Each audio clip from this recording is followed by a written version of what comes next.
Take one dark night in November, add one adult, a tin box with a lid, and a torch.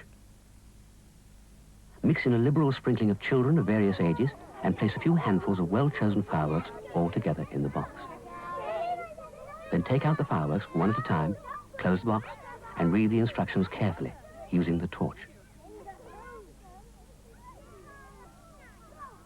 Light the firework at arm's length, preferably with a safety lighter, and then stand well back and wait. And wait. And wait. Never be tempted to return to examine a dud. It might not be. Add a little sparkle for good measure, and what have you got? The perfect recipe for a safe and happy Guy Fawkes night. It's called the Firework Code, and it's yours free whenever you buy fireworks. Remember, on the 5th of November, follow the Firework Code.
Two ideas books for use by pupils or teachers have been published by Heinemann Educational to accompany the Starting Science series.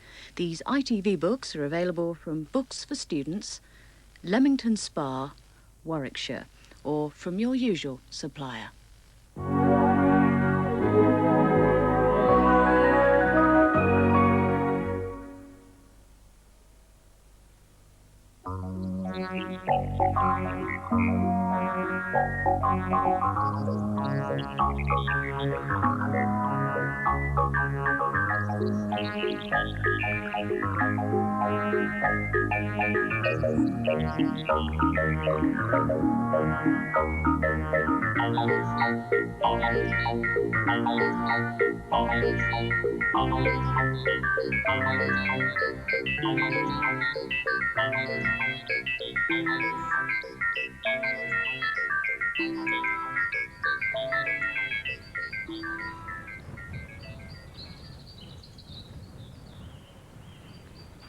They're interesting places, zoos, full of all sorts of animals that you wouldn't normally see. I mean, you'd hardly expect to meet something like that in your local sweet shop, would you? And that's another thing about zoos. All the animals have to be cared for. They have to be maintained. Everything that they need for survival is supplied for them. In the wild, things are very different. There, animals survive by hunting, by preying on creatures less strong than themselves.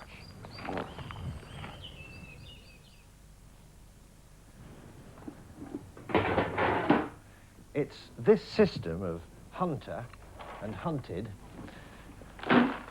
that keeps the balance of numbers of wild animals about right. Because in the end, there's only enough food in the wild to feed a certain number of animals and no more. But it doesn't work that way in zoos. In zoos, animals don't have to find their own food. It's done for them. I mean, you couldn't let the lions eat the odd zebra whenever they felt peckish. There wouldn't be any zoo left. In zoos, animals have to be maintained by people.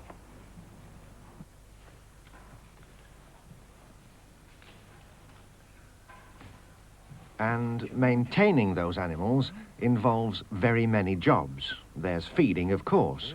Regularly throughout the day, these giraffes will need a specially prepared diet. Come on, Scotty. That's a big fella. But after feeding time, there's the cleaning up to be done, and the keepers at Twycross Zoo need to do this day after day, 365 days a year.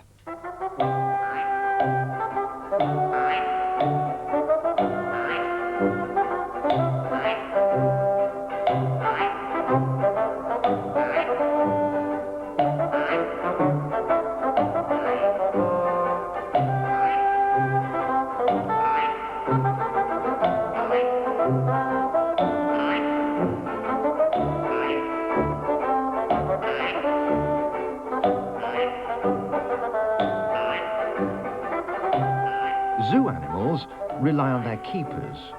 Wild animals depend on their own senses, their sight and their hearing, not only to protect themselves, but also to find the food that they need for survival.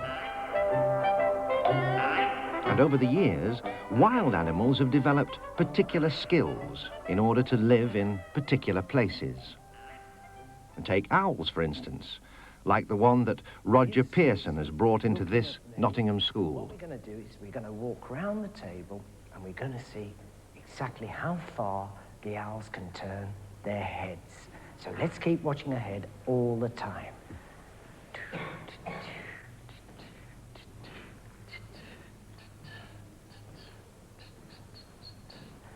Right, now, we've walked in a full circle. However, there's a little problem. If she turns her head any more, it'll drop off. So let's see what owls really do. Are you ready, Susie? Right. Do, do. Oh, you're going to twist it a bit more. All right. Do, do. Oh, I see. Do, do, do, do, do, do, do, do, do, do. Right, now you know a bird can't turn its head all the way around. Let's go further. See these things on top of her head? What are they? Yes. Ears? You got ears on the top of your head? Come on, what are they? Right, well done. They're feathers. Now, she can't talk very well like you and I can. So what she's done, she's grown a couple of flags on top of her head. These are sort of recognition feathers, warning feathers, if you like. Basically, they use them when they go out looking for a boyfriend or a girlfriend. Owls are like you. Their ears are on the side of their face. But look where I've put my fingers, not in a straight line. I've put one behind my eye and one on my cheek, because that's exactly where her ears are. She's got an ear just behind her right eye with my finger inside, but her other ear is down here, and we can push 2 fingers in that ear. So she's got a small and a large ear. And whenever she hears a noise, she knows exactly where it comes from. So shall we try an experiment? Keep watching the table. Everybody look at the table. Right? Susie, can you see it? There you go. Right, now, let's try and learn from what we've just seen. Did she fly high or low? Right. She's got to come low because that's where her food is. She likes all sorts of animals. She likes hedgehogs. She likes snakes, lizards. She'll eat voles and moles and rats. She'll even eat young baby deer. Now, these animals are all on the ground, so she's got to come down low, whether she likes it or not, because that's where they are. However, with those ears, as she flies along the ground, she can pick up all the sounds she wants to, and she can go straight to that animal, and she won't miss. However, did you like her?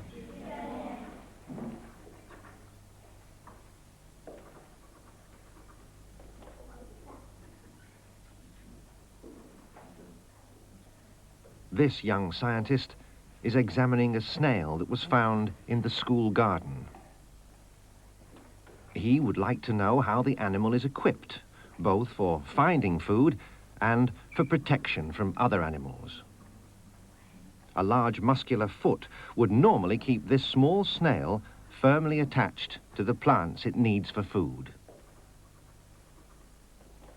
And a strong shell protects the soft body from the birds that would eat it.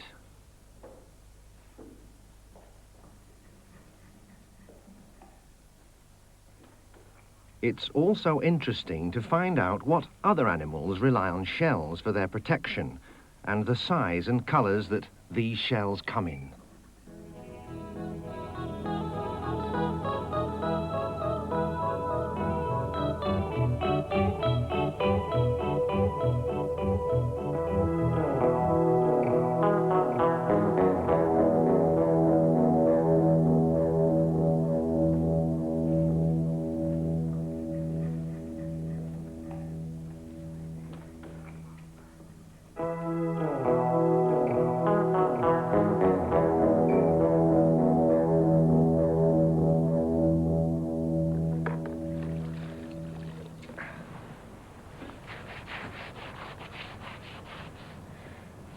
It's a bit difficult to think of your school in the same way as you think of giraffes in the zoo, or those owls.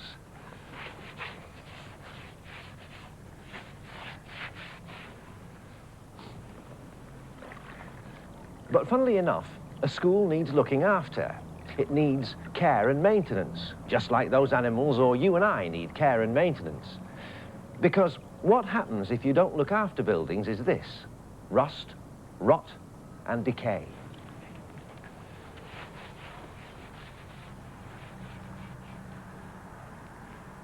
It's not just the outside of the building that needs care and maintenance. There's a fair bit going on inside as well.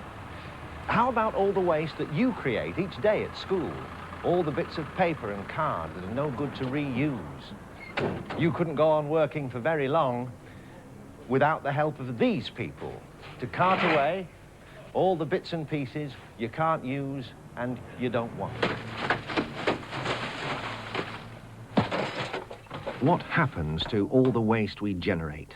Tons and tons of it a year.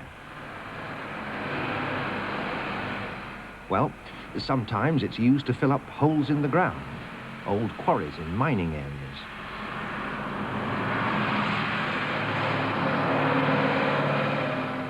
In larger cities like Nottingham, the rubbish may well end up in a building like this.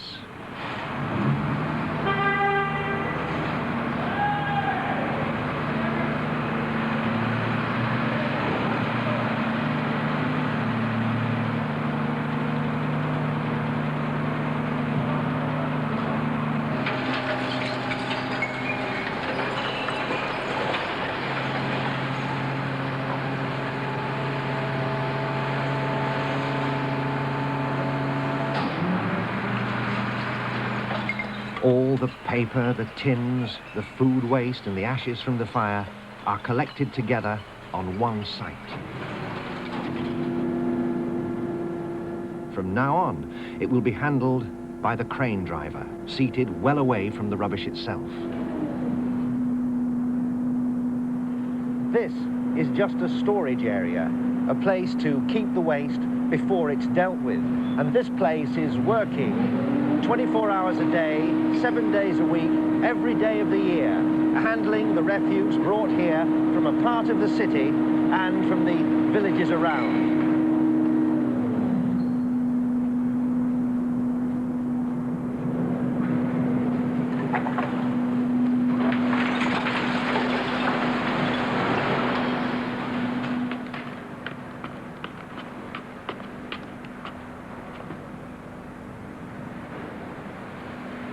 And this is where our school's waste ends up, in here, in a huge fire. An incinerator. And the interesting thing is that this incinerator produces something very useful: heat. And that heat ends up here, warming these houses and shopping centres. There's enough heat produced by the waste incinerator to warm some 14,000 homes. Incredible.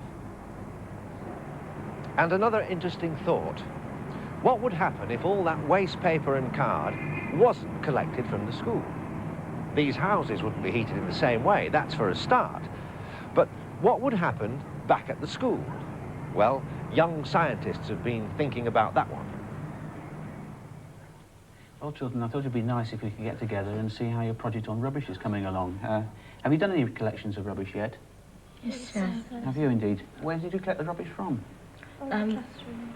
Which rooms in particular do you use? We got them from all the junior classes, your office, Mrs. Cooper's office downstairs, Miss Wilson's room, Snowby's room, Mr. McIntosh's room, science room, staff room. Come on, we've got to get this finished. Come on, let's put it downstairs. Yeah, come on.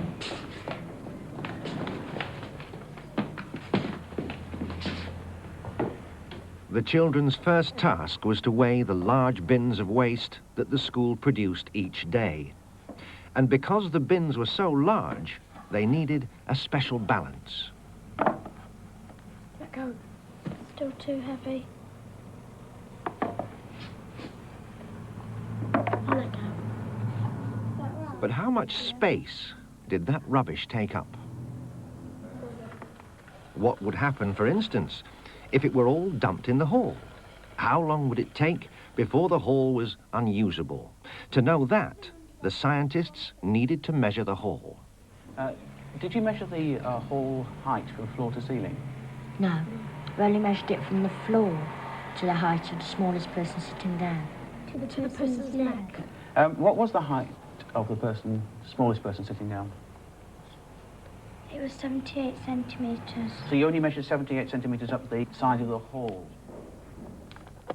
78 centimetres of rubbish, just to this height. Did anybody work out how long it would take to fill the hall? Yes, it was 830 days. 830 days. That's about 2¼ years, or 4 years without weekends and holidays. In 4 years, the school hall would be submerged in rubbish if it wasn't for care and maintenance.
During this film, you will need to take down readings from the screen.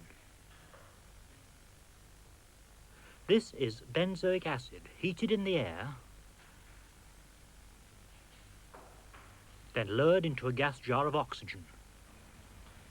Heat is evolved, but the combustion isn't complete, as you can see from the flecks of carbon which are left. We're going to burn some benzoic acid in oxygen completely in order to calibrate a special kind of calorimeter. We need to burn a known weight of the benzoic acid, and we make it up into a pellet in which a loop of cotton thread is embedded. There's the thread.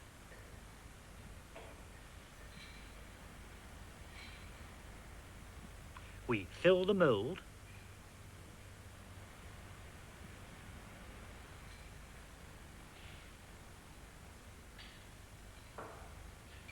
put in a metal plunger,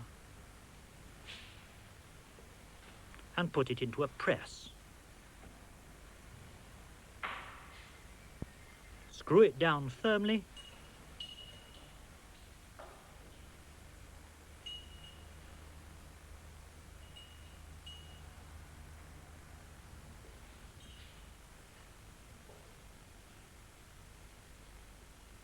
and here's our pellet of benzoic acid on its thread. Before we weigh the pellet, we must knock off any loose particles from its surface. Now it can be weighed. Get ready to write down the weight of the benzoic acid. The balance has been tared or zeroed so that the piece of foil on the pan is allowed for, and we can read directly the weight of the pellet and thread.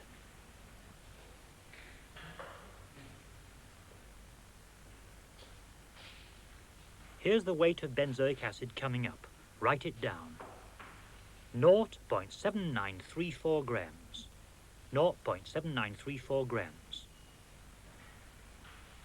Now we hang the pellet by its cotton thread from a piece of fuse wire stretched between two electrical contacts. We swivel a nickel crucible into place underneath, and we've got the pellet and fuse all set for the experiment. When a current is passed through the fuse wire in an atmosphere of oxygen, this will ignite the thread, which will set the pellet burning. We shall carry out the combustion in this metal bomb, which must contain a few drops of water.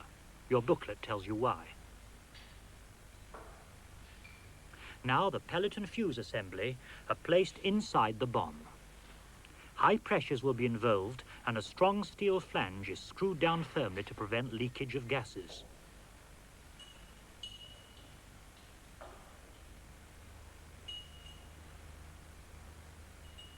This is the pipe from an oxygen cylinder. The bomb can now be filled with oxygen under pressure. This will make sure that when the benzoic acid is ignited, it burns rapidly and completely. About 30 atmospheres of oxygen.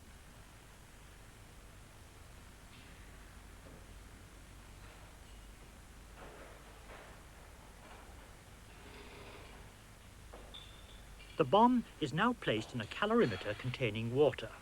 When the benzoic acid burns, the heat produced will warm up the water in this calorimeter, and we shall measure its rise in temperature. So that we don't have to allow for heat loss to the surroundings, the calorimeter will be placed in this enclosure, where it will be completely surrounded by a water jacket, which will automatically adjust its temperature to that of the calorimeter. In this way, we carry out the combustion adiabatically, so that the calorimeter can neither lose heat to its surroundings nor gain heat from them. Switch on the mains, and there's the stirrer to make sure that the water in the calorimeter is kept mixing efficiently through the experiment. The lid is also part of the water jacket. The water supply is now turned on so that if necessary the water jacket may be cooled automatically by the relatively cold tap water. The calorimeter is now completely surrounded by water, which will be kept automatically at the same temperature as the water in the calorimeter. We switch on the heater for the water in the jacket to counterbalance the cooling tap water. The thermometer on the right is just to check the jacket temperature. We're interested in this one, which records the temperature of the water in the calorimeter. Get ready to write down the initial temperature. It's 15 point something. The big divisions show tenths of a degree centigrade, the small divisions hundredths, and we can try to read to 1/10 of a small division. So this is 15.070, 15.070 degrees centigrade. Write it down.